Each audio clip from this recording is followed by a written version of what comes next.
Swayam Prabha. Digital India. Educated India.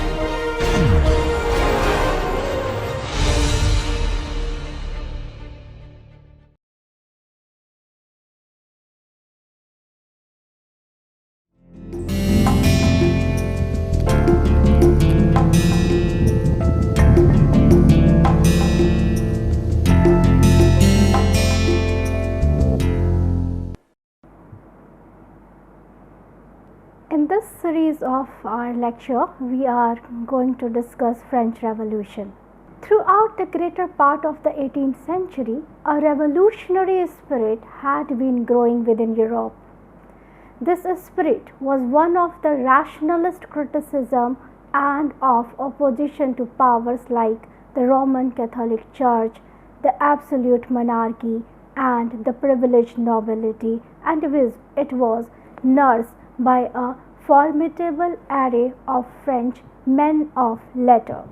The French Revolution 1789 to 99 was a period of social and political upheaval which resulted in radical changes in France.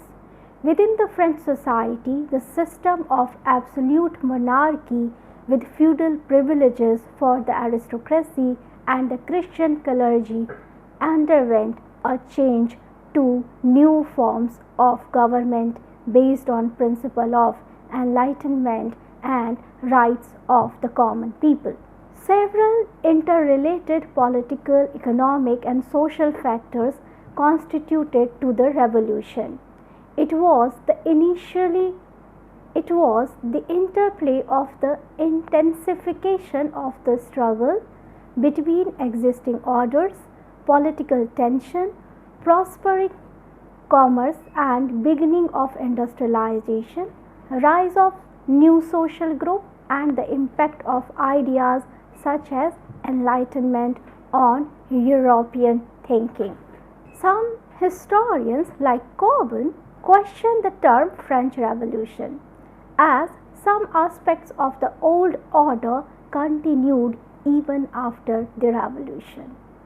Those who accept that there was a revolution are divided over its chronology. For some, the revolution began with the aristocratic revolts in 1788-98. Others place it between 1789 to 91, when the middle classes and peasants overthrow the established empire, and lastly, some says that the real revolution was the radical phase from 1792 to 94. Hence, the French Revolution had a different interpretation and meaning for all. 18th century was a period of crisis in all of Europe, but the origins of the revolution must be sought in the specific situation within France. The revolution is said to have marked a break between the existing ancient regime, that is, the old regime, and the new French nation. In France, the existing social system towards the end of the 18th century was called the ancient regime. The ancient regime was dominated by the aristocracy. Its social and economic foundation was feudal, and aristocracy was the general political principle. The French society was divided into three different orders: the church, the nobility, and the third estate. Within the ancient regime, the clergy constituted the first estate. The aristocracy comprised the second estate, and the rest of the population formed the third estate. The first two estates enjoyed a great deal of power and privileges. Despite their small representation of the whole population, they held a large chunk of land in France, fiscal privileges, right of jurisdiction, and seats in law-making body or the parliament. However, by the second half of the 19th century, these groups were no longer homogeneous in nature, as a great deal of differentiation had come in each order. Process in trade and commerce in 18th century Europe gave rise to the emergence of a new social class called the bourgeois or middle class. The bourgeois class was included in the third estate, and its emergence caused a conservative reaction in the aristocratic society. A number of wealthy bourgeoisie could buy their way into the noble classes. The third estate was marked by differentiation between the rich merchants and urban poor, working class and the peasantry, etc. The French Revolution can be seen as an example of bourgeois revolution which sprung from such societal unease. It was the best of the times. It was the worst of time, as Charles Dickens summed up the revolution in his classical novel A Tale of Two Cities. Now we will discuss causes of the revolution. Let's discuss first social causes. The church was an autonomous body which intervened in the political, social and economic life of the community. It had the privilege to pay a very small percentage of its income to the state and also collected tithe, 1/10 of the income, that was a tax, from all sections of the society. It owned about 10% of the land in France. Within the organization of the church, there was the sharp distinction between the upper and the lower clergy, which means country priest. The latter formed a majority among priests, belonged to the third estate and had limited means. They played an important part in the revolution by siding with the third estate and leading to a split in the church. The nobility owned about 25% of the land in France, enjoyed important legal privileges, rights of jurisdiction, exemption from various types of taxes like tithe and personnel, which is tax on personal income. They also dominated hereditary legal corporation or parliaments. Louis XIV started the process of ennoblement, that through this nobility could be acquired by wealth. Sections of merchants and financiers purchased offices and found their way in the political power.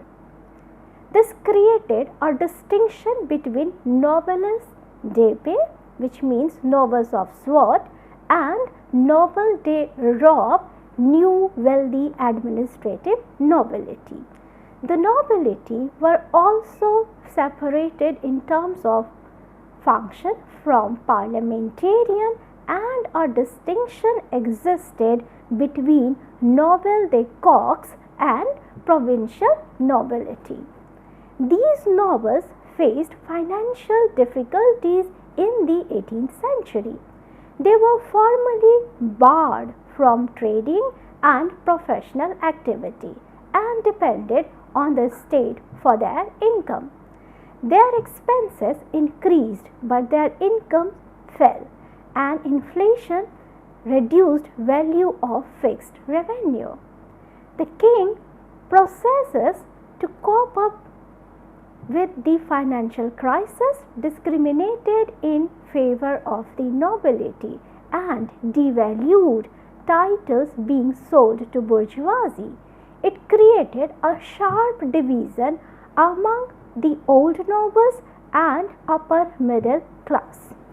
The third estate included several diverse groups within it. One such group was the bourgeoisie.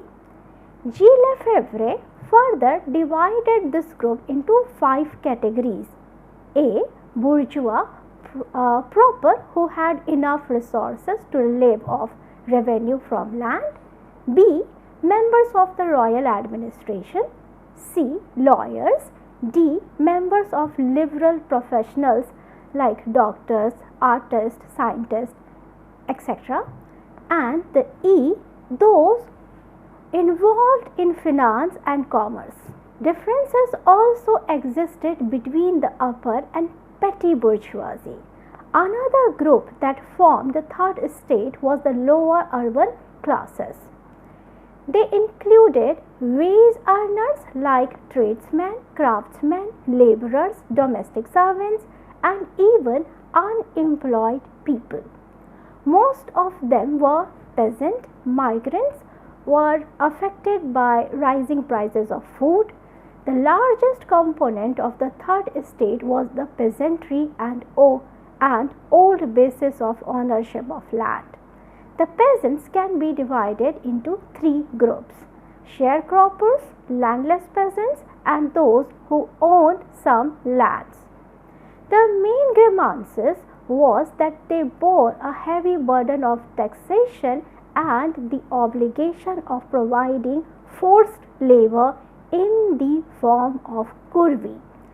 The taxes apart from tithe include taille, gabel, which was the salt tax. They also resented the coming of capitalism to the countryside and had a great distrust of private property. Now we'll talk about the political causes responsible for the French Revolution. The very thrust of the revolution aimed at the destruction of the feudal social system, which had developed in Europe over the last 1,000 years, and the establishment in its place of a capitalist or bourgeois social system. However, a revolution generated when grievances were not redressed by the monarch and the people feel deprived of their basic human needs, the path to revolution became clearer. The long-standing discontent of the French people found an outlet in this revolution, and their revolutionary spirit found expression in the writings of the intelligentsia. Louis XIV, a French king of the Bourbon dynasty, reinforced autocratic monarchy by centralizing his power. The king were believers in the divine rights of king. So naturally, there was little scope for popular participation in this form of governance. The beginning of the revolution can be seen in the intensification of the age-old struggle between a centralizing monarchy and the aristocracy. Hence, the first phase of the revolution has been called aristocratic revolt by Lefebvre. That was the time from 1788 to 89. The immediate context for this struggle was the unprecedented struggle faced by the court. It means the royal court. Financial troubles and indebtedness was a regular feature of the court, as it was characterized by reckless expenditure and an expensive bureaucracy. The French participation in the American War of Independence intensified the financial concern as the state faced a fiscal deficit of 112 million pounds, in French known as the livres, including interest also. In order to resolve this crisis, the officials were obliged to institute radical reforms which included removal of fiscal privileges of the church and nobility. This attempt faced obvious resistance from the privileged order, since exemption from direct taxes had become control to the nobility. The reforms were justified on principles of enlightenment. The nobles struggled against these reforms in the parliament. They attacked royal tyranny and defended these privileged traditional rights, stating that only the State General National Assembly alone had the right to vote new taxes. They demanded convocation, which was defunct since 1614. This was done with the secret nature of their own power vis-a-vis the monarchy. Louis XIV was forced to agree and elections were ordered in 1788, arousing hopes of liberal and constitutional reforms. The decision to call the State General has been seen by many as the capitulation of the monarchy. Thus, the French Revolution, as G. Lefebvre puts it, was inaugurated by the aristocracy. However, a new revolution against them had already begun. By associating the middle and lower classes in common action against the king and the aristocracy. This was not what the aristocrats had intended. There was great debate regarding the composition of the State General. The Third Estate didn't want to play a minor role and demanded that there should be one assembly with double representation, as this would ensure their majority with respect to others. The privileged orders, however, wanted to revert back to the assembly that existed in 1614, whereby each order met in a separate assembly and had equal number of deputies. This exposed the intention of the parliament and of the conservative majority of the aristocracy, who were unwilling to compromise their privileges. This galvanized the members of the Third Estate and united these diverse groups against the aristocracy. Thus, the earlier phase of struggle against royal despotism transformed into a conflict between the privileged and unprivileged classes demanding equal rights. A patriot party was formed to voice of the Third Estate and demand constitutional reform. They were able to receive enough support and generate substantial political opinion in their favor through distribution of pamphlets and propaganda. Thus, the court was compelled to represent the Third Estate in the State General. The State General met in 1789 at Versailles with a high degree of expectation for drastic social and political reforms. However, the assembly was unable to do so and was constantly made the Third Estate aware of its inferior status. The failure of the State General invited the Third Estate into declaring themselves the National Assembly in 1789, and they invited the two other orders to join them as well. As their popularity increased with the clergy and noble joining it, the king had no option but to legalize the National Assembly. The political victory of the Third Estate was reformed by popular resistance through revolts that broke out in countryside and towns. The fall of Bastille on July 14 saved the National Assembly from dissolution, and the March of Women to Versailles in October put pressure on Louis XIV to return to Paris and accept the Declaration of the Rights of Men and Citizens. This firmly established the revolution. Popular movements nurtured with political revolution were critical in the success of ongoing political struggle, but these political movements had an autonomous course and objectives. Let's come to economic causes of the French Revolution.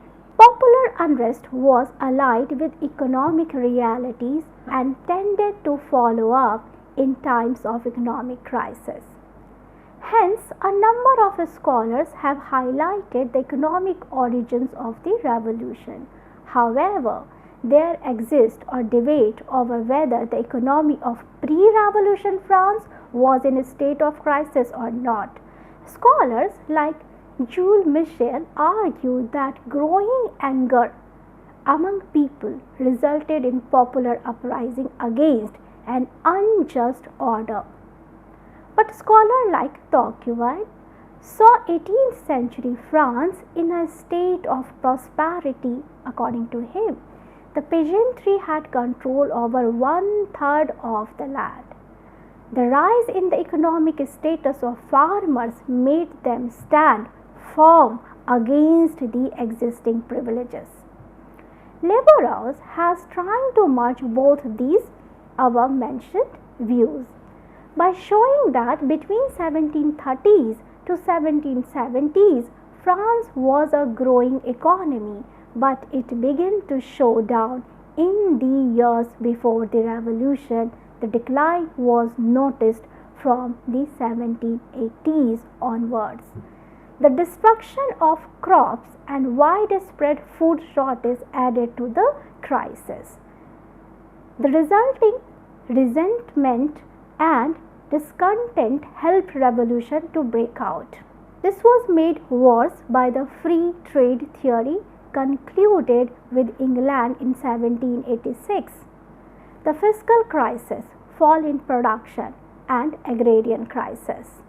Hence, Labrousse says that the political crisis coincided with high prices, falling wages, and mass unemployment, and this explained the intensity of popular violence. Starved masses expressed their grievances through blood riots, attack on food, bakers, and speculators. William Doyle says that the crisis described by Labrousse illustrates the weakness of an underdeveloped economy that depended greatly on a weak agricultural sector. Doyle concluded that the revolution broke out due to the absence of an agricultural revolution in France. However, there has been a criticism against the economic origin of the revolutions, as historians argue that why had such revolution not occurred earlier when the economy was in a poor state. Hence, historians now emphasized political factors that led to the outbreak. Scholars like Marcel Marion and G. Lefebvre believe that the parliament and the aristocracy was responsible for the overthrow of ancient regime. They emphasize that the king was genuinely interested in reform, but the nobility opposed his efforts so as to preserve their privilege. Cockburn wrote that it was the dismissal of Chancellor Maupeou who succeeded in restoring the power of the king that led to the downfall of the regime. However, since 1960s, the parliament has been looked at with great sympathy. Schneemann argued that they were defenders of law and rights of commoners. William Doyle stressed that the crown was highly unwilling to initiate changes. Hence, the argument is that the old order was brought down because of new social group lost confidence in the ability of the crown to manage their affairs and not because of a strength of noble opposition. The main cause of economic crisis in France was the disparity in taxes. In the ancient regime, the privileged classes were free from the burden of taxation. Only the people belonging to the third estate were obliged to pay taxes. Hence, the condition, particularly of farmers, deteriorated most. The pre-revolutionary backwardness of the French economy meant that the exploitation of farmers by the feudal lord gained in intensity. The French historian Taine shows that fourth-fifth of a farmer's income would be spent in payment of estate tax, religious tax imposed by church, and dues to feudal lords. The direct taxes were taille, capitation, vingtiements, etc. and the indirect taxes were gabelle, idit, etc. Besides this, they also had to pay tithe or religious tax to church. The internal tariff barriers stood in the way of trade, commerce and industry run by bourgeoisie. However, it was the social humiliation more than the economic hardship of this class which paved the way for their support of revolution. The depression of 1778 and the failure of crops in 1787 on the eve of the French Revolution was an utter disaster for the French economy. The only way out of this condition was to cut expenditure and increase income. But French involvement in wars made a considerable dent in the French exchequer. Finally, the extravagance of the French king and the aristocracy worsened the situation. Under the prevailing conditions, imposition of a tax on the aristocracy was the only way to solve the problem. However, the opposition from the aristocracy made it impossible for Louis XIV to implement the proposal. The empty exchequer inexorably led to the convening of a State General. This resulted in the aristocratic revolt, the beginning of the French Revolution. Some scholars have also stressed that the decision to remove Calonne, the finance minister, who stood in support of reforms and for the third estate, led to the revolution. But some historians show the revolution and political crisis was not just a result of clash of principles between the crown and the nobility. It was also the outcome of factionalism and ministerial rivalries that exist in the court, which prevented a number of good measures from coming into existence. The dominant intellectual current of the time was represented by the Enlightenment. One needs to note to what extent the revolutionaries rooted in this intellectual current. Ideas of Montesquieu, Voltaire, Rousseau were being widely disseminated among the aristocrats and the middle class. Terms such as citizen, nation, general will had become popular, opening up of the political atmosphere. 1789 fosters liberal ideas associated with Enlightenment, particularly political clubs, ideas of political liberalism, rationality, belief in right to inalienable natural rights, freedom of thoughts and expressions were reflected in the Declaration of Rights of Men and Citizens. Secularization of politics, removing influence of church from arena of political life, can be seen as rooted in ideas of philosophers, particularly Voltaire. Scholars like Lefebvre believed that the Enlightenment was the ideology of bourgeoisie. Utility, rationalism and individualism, product of bourgeois mentality that were hostile to the old regime and were intended to create a liberal state that should promote and protect the individual. This argument has been criticized.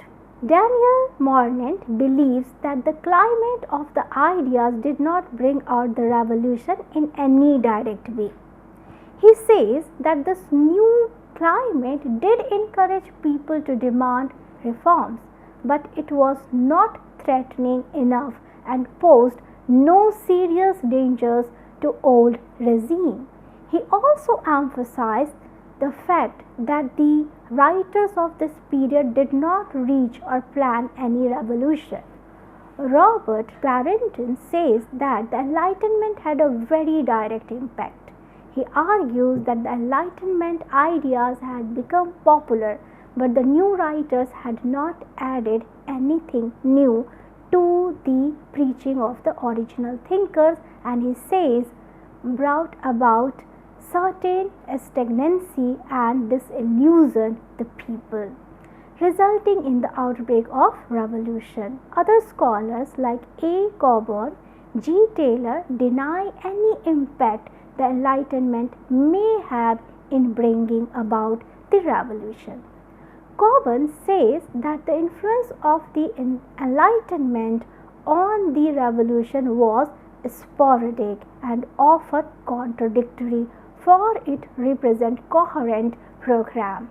He says that in many ways the revolution acted as a countermeasure to the ideas of 18th century thinkers, and that revolutionaries acted on material motives.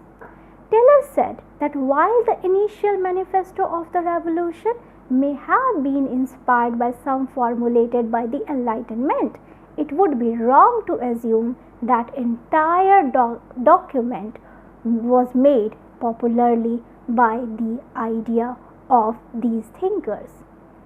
Origin of popular sovereignty, however, is more complex.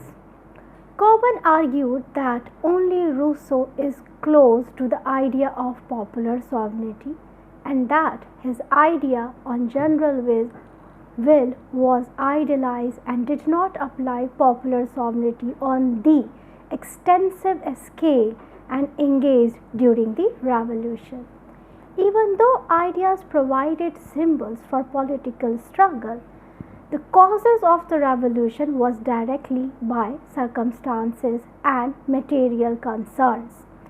Lefebvre too says that despite a streak of genuine idealism among revolutionaries, material concern dictated the cause of the revolution. Practical circumstances influenced ideas and political theory.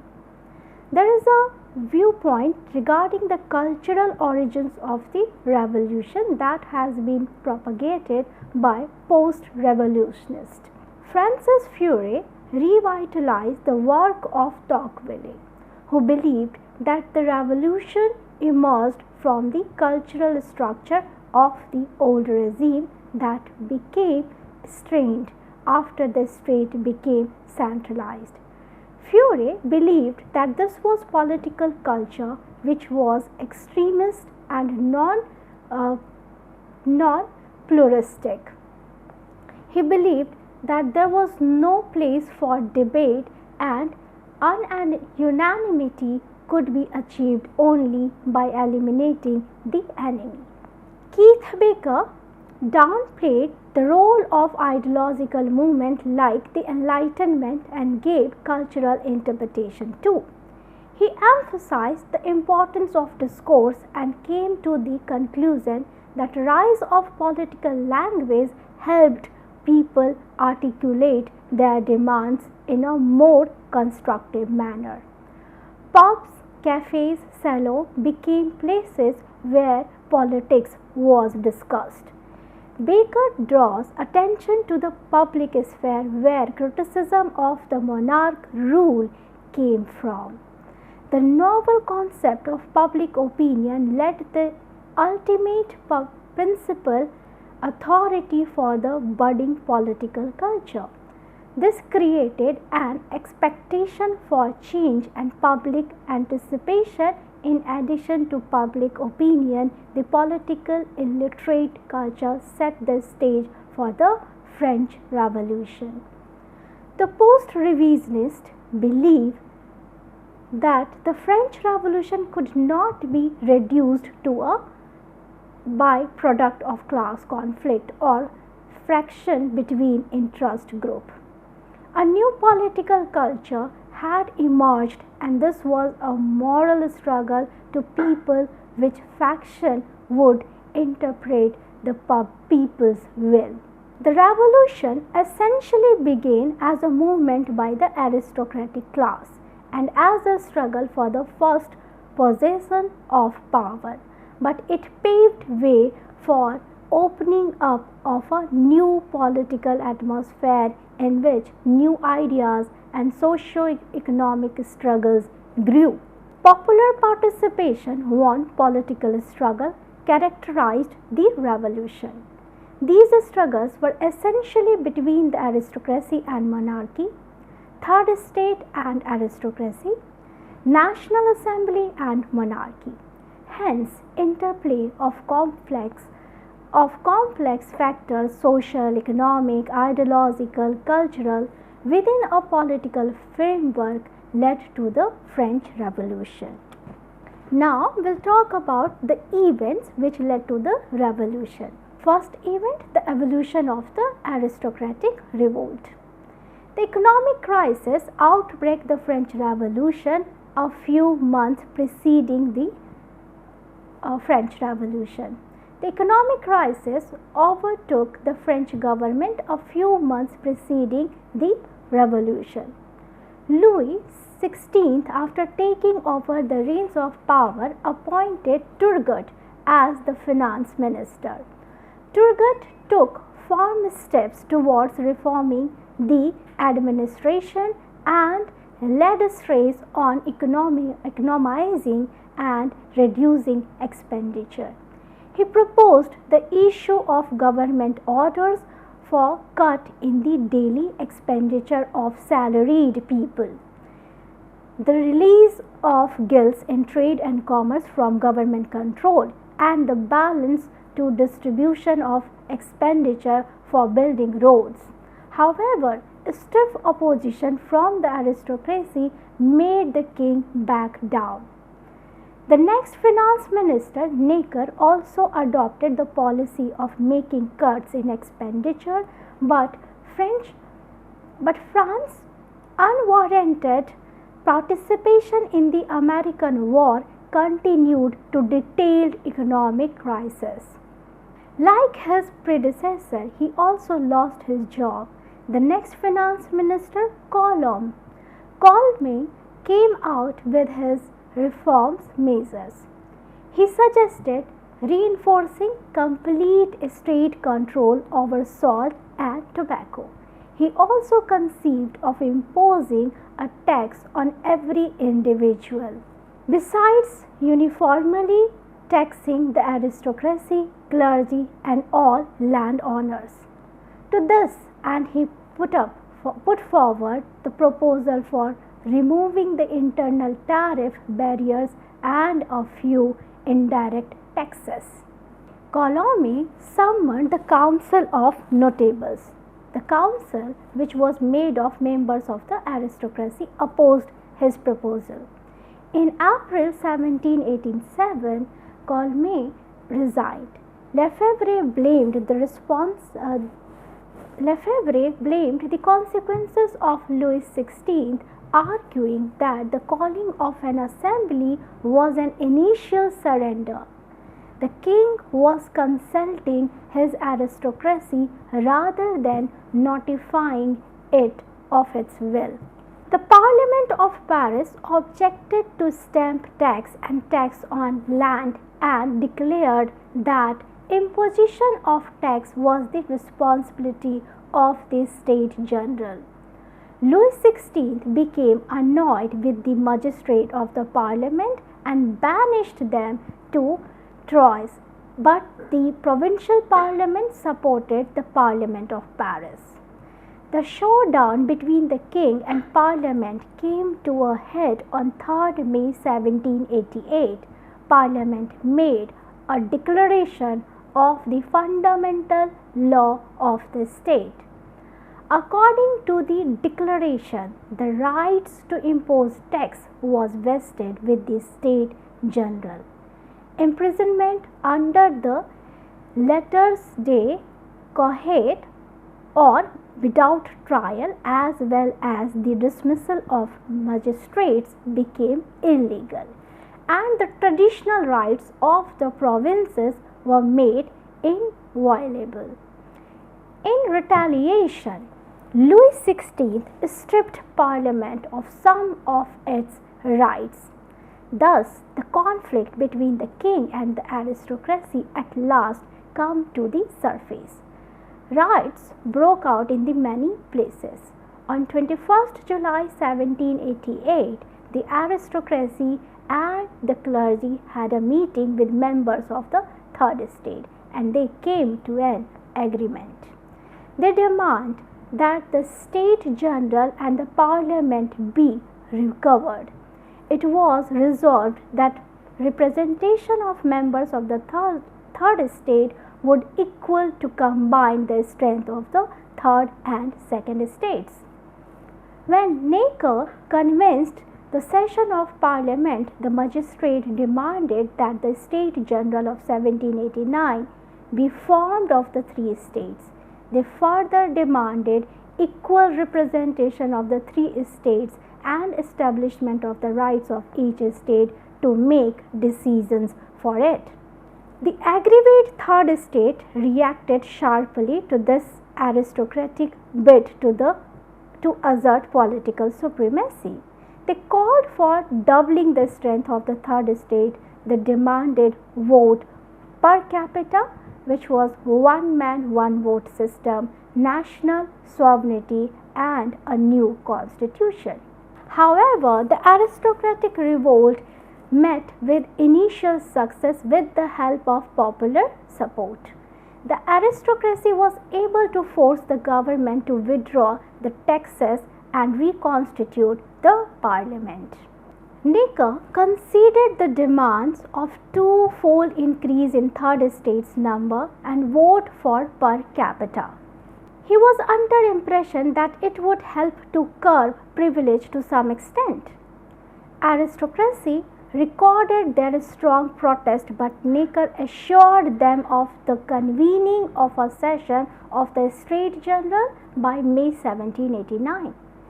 The clergy and the aristocracy were forced to part with their privileges in the first session of the State General.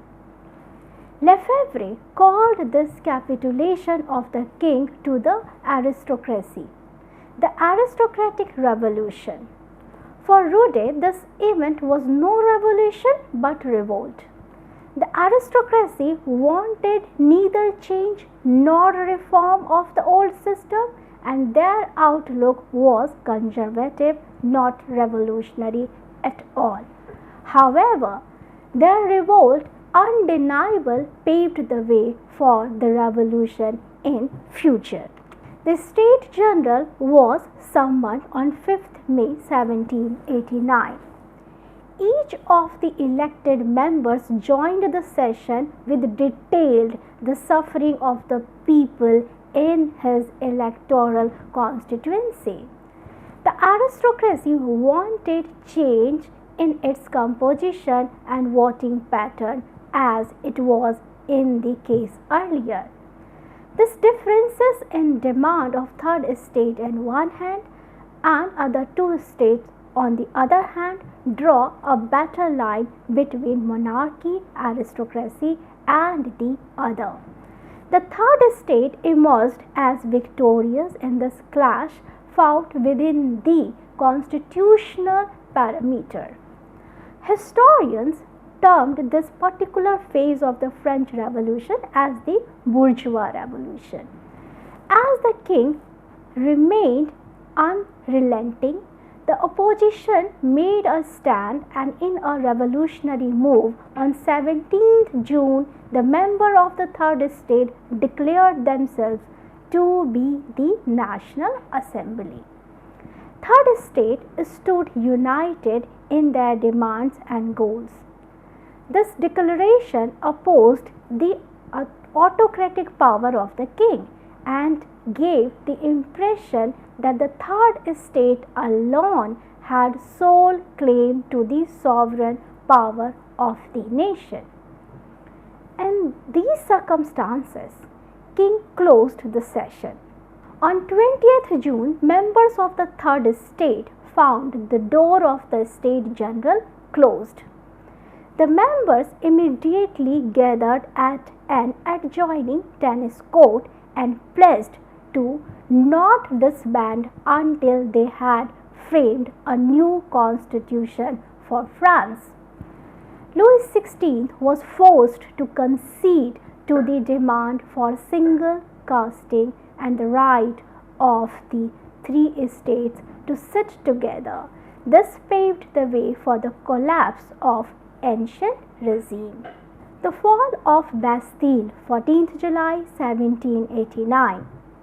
The people of Paris, exulted over the victory of the bourgeois at Versailles. However, the jubilation short-lived as the king dismissed Necker and called in the army. Riots and looting broke out in different parts of France. Revolutionary Paris seized the Bastille on 14th July, which, despite being an empty prison, symbolized the opposition unleashed by the autocratic Bourbon monarchs. About 8,000 people forced their way into the fort and, after killing the prison guards and other personnel, took away the arms stored therein. The fall of Bastille is a momentous and unforgettable event in French history. According to Goodwin, no other single event in revolution had so many-sided or far-reaching results as the fall of the Bastille. The fall of Bastille was widely acclaimed as heralding a new birth of liberty, not only in France but throughout the world. The impact of fall of Bastille: it put an end to the royal autocracy in France. All press censorship was lifted in its wake. The fall of Bastille marked the success of armed uprising. The king called off army within 3 days and restored Necker to his post. Aristocratic conspiracy had failed for the time being. Paris Commune was reorganized. National Guard was set up to protect peace and property. As a result, the administrative power of Paris passed into the hands of bourgeoisie. The fall of Bastille added fuel to peasant uprising all over France. The spread of rural unrest in France. The peasant revolt erupted in France in the wake of the fall of Bastille and the setting up of Paris Commune. The urban revolution paved the way for the rural upsurge. Trouble had already broken out in the rural areas as early as December 1788, as the rural masses were discontent by feudal operation. There was economic crisis, and so the peasants of all the provinces of France stopped paying tithes. They refused to pay dues to their feudal lords and carry out their feudal duties. The unrest which triggered rural areas of France is called Great Fear. These pauses are troubled for National Assembly. The support of sans-culottes or the urban populace, as well as that of farmers, was crucial for the National Assembly. It became evident that in order to ensure the safety of property, some swift concessions would have to be granted to farmers, and the feudal burden had to be removed. In a decree on 4th August 1789, the clergy and aristocracy surrendered their special privileges and feudalism collapsed as ancient regime came to an end. The work of the French Constituent Assembly 1789 to 91, its success and failures. The pledge to frame a new constitution made with the tennis court oath of June 1789 by the representatives of the Third Estate finally materialized on 30th September 1791. It framed the Constituent Assembly with the document on the Revolution. The Declaration of the Man and Civil Rights adopted on 26 August 1789 incorporated the key principles of the new constitution, which was based on rational thinking. The Declaration of the Rights of Man of the Citizens produced by the Constituent Assembly stated that every man is free and has equal rights. Everyone is equal before the law. All have equal rights in their choice of profession and royal post. There shall be no discrimination based on birth. The right to property is inalienable. The right to property is inalienable. No person shall be arrested and imprisoned illegally. Every person shall have the right to freedom of speech and expression, activity and earning. The new constitutions created constitutional monarchy. The king could only exercise a veto right to put on hold any legislation passed by the assembly, but could not nullify it altogether. The king had no authority to dissolve the assembly.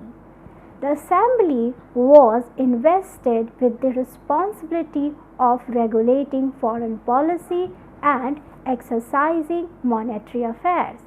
Though the king had control over diplomatic affairs, he could not declare war or conclude any treaty without legislative approval.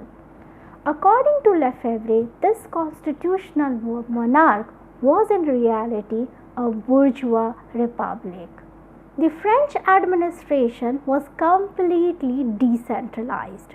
France was divided into 83 departments, which were divided into districts, then cantons, and finally into communes. Military organization also underwent few changes. At every stage of provincial administration, government officials were to be elected henceforth. In judicial system, king had no power over it. Separation of powers was exercised, so executive had no control over the judiciary. Judges would be elected by the active citizens. Thus, judicial, political and executive power passed into the hands of the Third Estate. In 1789, Constituent Assembly had taken measures to deal with the economy crisis. The old tax system was virtually abolished and taille, gabelle, tithe, etc. were removed. Further, tax was imposed on every landowner and on industry and commerce, on personal income and all movable property. Efforts were made to nationalizing land and property held by the church. The policy of the free inland trade was adopted and various restrictions were lifted. Uniform weights and measures and the industrial protection policy were introduced throughout the country. Catholicism ceased to be the state religion and Protestants were allowed to complete freedom of religion. Religious reforms laws were codified in France with the civic constitution of the clergy on 12th July 1790. The assembly left an indelible marks on the sphere of life, politics, administration, religion and economy. The flaws of the Constituent Assemblies, despite incorporating human rights, reflected narrow class interest of the bourgeoisie. It was silent about the duties and responsibilities of citizens and lacked democratic spirit. The king and his ministers were still entrusted with the task of executive governance, but were given no power to make laws or effect change in the existing ones. On the other hand, members of the legislature could enact legislation and criticize the king and his minister freely. This disparity led to a growing conflict between the king and his legislature. The church reforms central religious differences in France, for the clergy and God-fearing people refused to accept the constitution and thus came to be branded as enemies of the revolution by the revolutionaries. Despite all this, the Constituent Assembly can be credited with having established a constitutional monarchy and abolishing the feudal system. It was first written constitution in Europe. The progress of the revolution between 1789 to 93. A newly drafted constitution was implemented in 1791 and the newly formed Legislative Assembly was dominated by a majority of moderates and minority of Jacobins and Girondins, two parties of revolutionary France. Jacobins were against the monarchy and were in favor in republic form of government.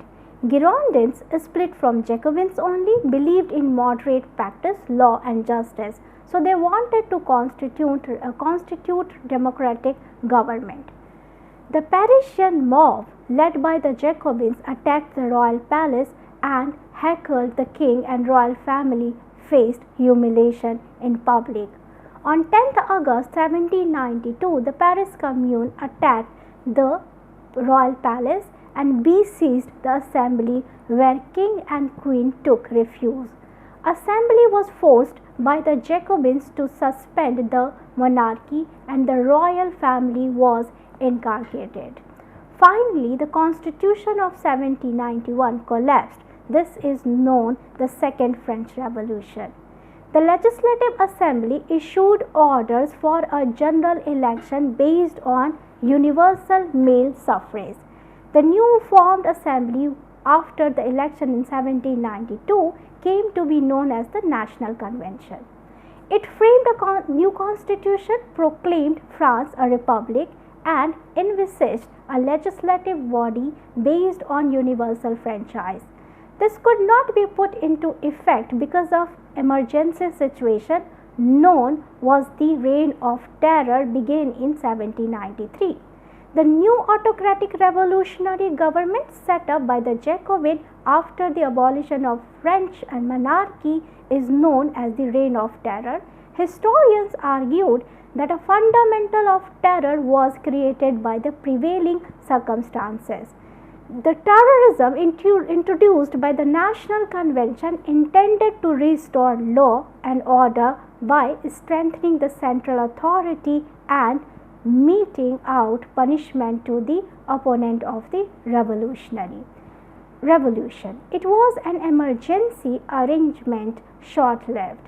The authoritarianism unleashed by Maximilien Robespierre and his followers evoked discontent in different circles, and sans-culottes played a crucial role in downfall of Robespierre. The Reign of Terror came to an end with the execution of Robespierre on 28 July 1794. After this, the convention undertook the task of drafting a new constitution which